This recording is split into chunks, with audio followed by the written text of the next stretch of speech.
post this in the morning when it's not quite so inflammatory.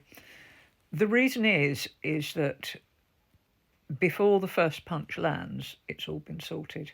I know, I mean, I was there. My first marriage was horribly abusive. But by the time he hit me, he'd already got me completely and utterly. They isolate you to start with.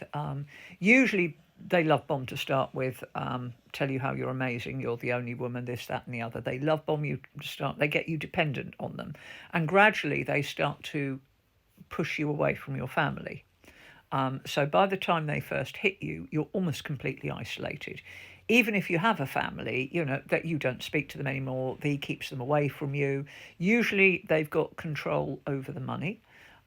They will tell you that you can't take the kids or you can't go because everyone will think you're mad. I know numerous women, myself included, who were quite convinced that if they did leave, all their abuser had to do was explain to the police that they were mentally ill and they'd be locked up and the children taken away. It starts long before they hit. So, yeah, it's not a case of walking around and punching somebody in the face.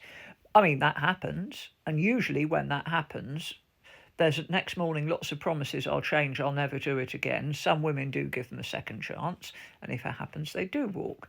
But usually there's a huge build up to that, and by the time they do punch, and of course the next day, either they're really sorry and they love you so much and they didn't mean to, you shouldn't wind me up like that, you know I love you, why do you make me do that stuff? It's complicated, it's not just as simple as walking away.